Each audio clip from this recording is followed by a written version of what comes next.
નમસ્કાર વિદ્યાર્થી મિત્રો, જૈવિક વર્ગીકરણના આજના લેક્ચરમાં તમારું સ્વાગત છે। મિત્રો, લાસ્ટ લેક્ચરમાં આપણે ફૂગ સૃષ્ટિ વિશેની શરૂઆત કરેલ હતી, જેમાં આપણે ફૂગના સામાન્ય લક્ષણો વિશે સંપૂર્ણ માહિતી મેળવેલ હતી। આજે આપણે ફૂગ સૃષ્ટિના વિવિધ વર્ગો વિશે વાત કરવાની છે, તો શરૂઆત કરીએ। મિત્રો, આપણે ટૂંકમાં સમજેલ હતા કે ફૂગમાં જે કવકજાળ હોય છે તે કવકજાળની બાહ્યાકાર રચના, તેના બીજાણુ નિર્માણનો પ્રકાર અને તેમના ફળકાયોના નિર્માણને આધારે ફૂગ સૃષ્ટિને મુખ્ય 4 વર્ગોમાં વિભાજિત કરવામાં આવે છે। આ 4 વર્ગોની વાત કરીએ તો ફાઇકોમાઇસેટિસ, આસ્કોમાઇસેટિસ, બેસિડિયોમાઇસેટિસ અને ડ્યુટ્રોમાઇસેટિસ થશે। દરેક વિશે વિગતવાર સમજતા જઈએ તો સૌપ્રથમ ફાઇકોમાઇસેટિસ। તો મિત્રો, જે ફાઇકોમાઇસેટિસના સભ્યો છે તે જલજ નિવાસસ્થાનમાં જોવા મળે છે, તેમજ ભીના અને ભેજયુક્ત વિસ્તારોમાં સડતા લાકડાઓ પર કે અવિકલ્પી પરોપજીવી તરીકે વનસ્પતિ પર પણ જોવા મળતા હોય છે। એનો મતલબ કે જ્યાં ભેજવાળી કે ભીનાશવાળી જગ્યા હશે ત્યાં આ પ્રકારની ફૂગ છે તે વસતી હશે। તેમના જે કવકજાળ છે તેમની વાત કરીએ તો તે કવકજાળ પડદાવિહીન હોય, એટલે કે એસેપ્ટેડ હશે। મિત્રો, અગાઉના લેક્ચરમાં આપણે વાત કરેલ હતી કે જે કવકજાળમાં જે કવક તંતુ હોય છે તેમાં જો વચ્ચે પડદા હોય તો તેને સેપ્ટેડ કહેવાય, અને વચ્ચે પડદા ન હોય તો આપણે તેને એસેપ્ટેડ કહીશું। તો આ જે ફાઇકોમાઇસેટિસ ગ્રુપની જે ફૂગ છે તેમાં કવકજાળ પડદાવિહીન હોય, એટલે કે એસેપ્ટેડ હશે, અને તેમાં જે કોષ કેન્દ્રો છે તે સળંગ આખા કોષરસમાં મુક્ત રીતે તરતા હશે, એટલે કે એક કરતાં વધુ કોષ કેન્દ્રો હોવાને કારણે તે બહુકોષ કેન્દ્રીય હશે। ક્લિયર? એટલે કે બહુકોષ કેન્દ્રીય અને પડદાવિહીન કવકજાળ ધરાવતી હશે। તેના બીજાણુની વાત કરીએ તો તેઓ ચલ બીજાણુ અને અચલ બીજાણુ બંને પ્રકારના બીજાણુ દ્વારા અલિંગી પ્રજનન કરે છે। હવે તેના જે બીજાણુ હોય છે તે અંતર્જાત પ્રકારના હોય। મિત્રો, શબ્દો સમજો, અંતર્જાત એટલે કે અંદરની તરફ હોય તેવા, અંદરની તરફ ઉત્પન્ન થાય તેવા। દાખલા તરીકે જે બીજાણુધાની હોય તો તે બીજાણુધાની એટલે કે બીજાણુને ગ્રહણ કરતી કે બીજાણુ ધરાવતી ધાની એટલે કે કોથળી, તેની અંદર આ બીજાણુ ઉત્પન્ન થતા હોય છે। ક્લિયર? એટલા માટે શું કહ્યું આપણે તેને? અંતર્જાત અથવા તો એન્ડોજીનસ। ક્લિયર? જેમાં બે જન્યુઓના જોડાણથી યુગ્મ બીજાણુઓ બનતા હોય છે। આ પ્રકારના જન્યુઓ જો બાહ્યાકાર રીતે સરખા હોય તો તેને સમજન્યુક કહેવાય, અને જો બાહ્યાકાર રીતે સરખા ન હોય તો તેને વિષમજન્યુક અથવા તો અંડજન્યુક કહેવાતા હોય છે। ક્લિયર? ફરીથી, જે ફૂગ છે ફાઇકોમાઇસેટિસ પ્રકારની, તેમાં 2 પ્રકારના બીજાણુ હોઈ શકે, ચલ બીજાણુ અને અચલ બીજાણુ। આ બીજાણુઓ ધાનીની અંદર ઉત્પન્ન થાય છે, માટે આપણે તેને અંતર્જાત પ્રકારના બીજાણુઓ કહીશું। આ પ્રકારના બીજાણુના જોડાણથી યુગ્મ બીજાણુઓ એટલે કે ઝાયગોસ્પોર્સ ઉત્પન્ન થતા હોય છે। જો આ બીજાણુ બાહ્યાકાર રીતે સરખા હોય તો સમજન્યુક, અને બાહ્યાકાર રીતે સરખા ન હોય તો વિષમજન્યુક કહેવાશે। આના ઉદાહરણની વાત કરીએ તો મ્યુકર, રાઇઝોપસ અને આલ્બ્યુગો।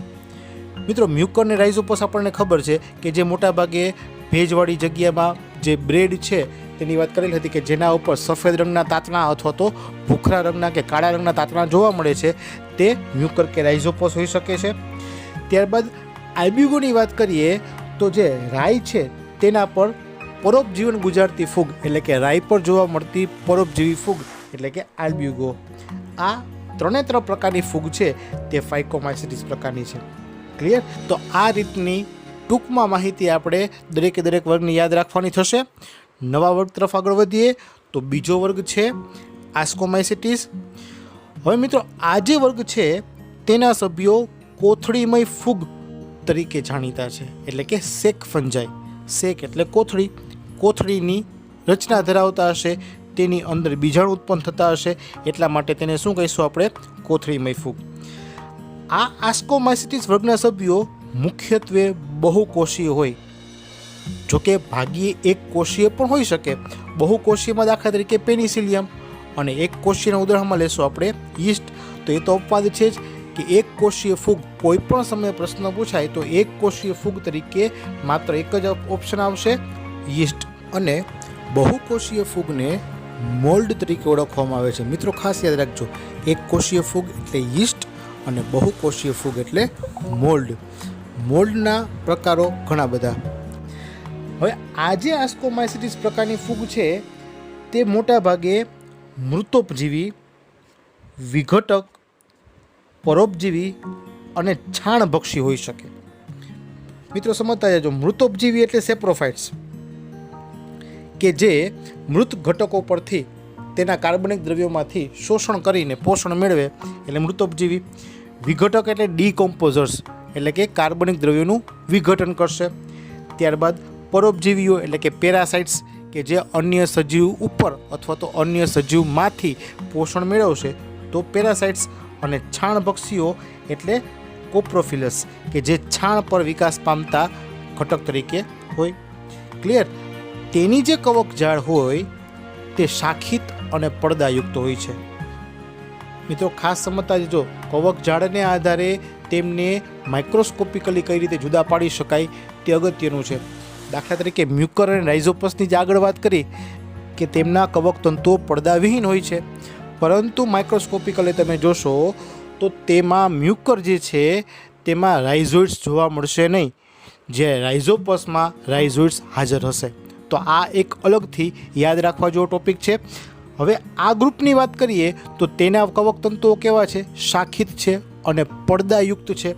એનો મતલબ કે જ્યારે માઇક્રોસ્કોપિક ઓબ્ઝર્વેશન કરીએ તો આ રીતે ફૂગને અલગ પાડી શકાતી હોય છે. હવે આ જે આસ્કોમાઇસિટીસ પ્રકારની ફૂગ છે તેઓ અલિંગી બીજાણુ ઉત્પન્ન કરે, જે બે પ્રકારના હોય, કણી બીજાણુઓ અને ધાની બીજાણુઓ. દરેકની વિસ્તૃત ચર્ચા કરીએ. યાદ કરીએ, ઓલરેડી વાત કરીએ આપણે કણી બીજાણુ. ક્લિયર? તો આ જે કોનિડિયા એટલે કે જે કણી બીજાણુઓ છે તે કણી બીજાણુ ધાની ધર કહેવાતી કવક ઝાડ ઉપર ઉત્પન્ન થાય. યાદ કરો પેનિસિલિયમની આકૃતિ, બાજુમાં તમે જોઈ શકો છો કે જે કણી બીજાણુ છે તે ફૂગના કણી બીજાણુ ધાની ધરની ઉપર બહારની બાજુ ઉત્પન્ન થયા છે, માટે આ પ્રકારના બીજાણુને શું કહેવાશે? બહિર્જાત. ક્લિયર? કણી બીજાણુનું જો અંકુરણ થાય ત્યારબાદ તેમાંથી નવી કવક ઝાડ બનતી હોય છે.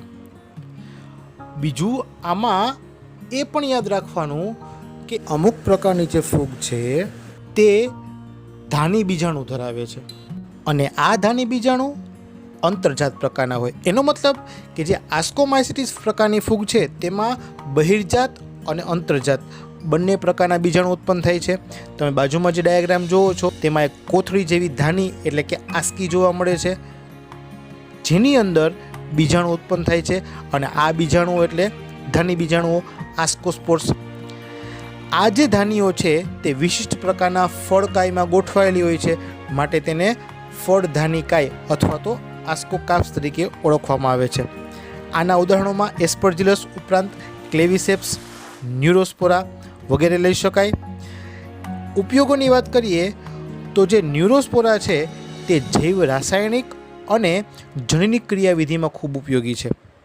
એ ઉપરાંત કાળા રંગના જેને મોરેલ્સ કહીશું અને પીળા રંગના જેને બફલ્સ કહીશું તેના ઘણા સભ્યો ખાવા લાયક છે, જે સુસ્વાદુ વાનગી તરીકે માનવામાં આવે છે. મિત્રો બહુ અગત્યનો પોઈન્ટ છે, વિકલ્પ માટે ઉપયોગી છે. હવે વાત કરીએ બેસિડિયોમાઇસિટીસની, તો સામાન્ય રીતે બેસિડિયોમાઇસિટીસ વર્ગના સભ્યો છે તેને આપણે મશરૂમ અથવા તો બ્રેકેટ ફંજાઈ તરીકે અથવા તો પફબોલ્સ તરીકે ઓળખીએ છીએ. ક્લિયર? આ જેના ઉદાહરણો થયા તેઓ જમીનમાં, લાકડાના ગોળવા પર, ઝાડના થડ પર, વનસ્પતિ દેહની અંદર પરોપજીવી તરીકે જીવન ગુજારે છે. દાખલા તરીકે ગેરુ અને અંગારીઓ, આ બે રોગની આપણે વાત કરેલ છે કે જે મોટાભાગે પક્સિનિયા અને યુસ્ટિલાગો નામની ફૂગ દ્વારા થાય છે. અને આ જે ફૂગ છે તેની કવક ઝાડ શાખિત અને પડદાયુક્ત હોય છે. તો ફરીથી કવક ઝાડનું લક્ષણ યાદ રાખવાનું થશે. તેમાં અલિંગી બીજાણુઓ છે તે જોવા મળતા હોતા નથી, પરંતુ અવખંડન દ્વારા તે વાનસ્પતિક પ્રજનન કરે છે, એટલે કે વાનસ્પતિક પ્રજનન તેમનામાં સામાન્ય હોય છે.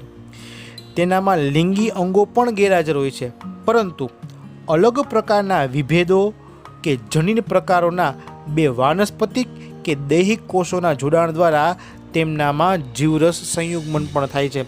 મિત્રો, બાજુમાં ડાયાગ્રામમાં તમે જોઈ શકો છો કે જેમાં જીવરસ સંયુગ્મન થતું હોય છે, એટલે કે બે અલગ અલગ ઘટકો હોય છે જે એકચ્યુઅલી નર કે માદા તરીકે જુદા પાડી શકાતા નથી, પરંતુ દૈહિક રીતે અથવા તો તે જનનિક રીતે જુદા હોય તો તેમને અલગ અલગ ગણી અને તેમના જીવરસનું સંયુગ્મન થતું હોય છે, અને જેને પરિણામે દ્વિકોષ કેન્દ્રી રચના બને છે, જેની આપણે ગઈકાલે પણ વાત કરી હતી.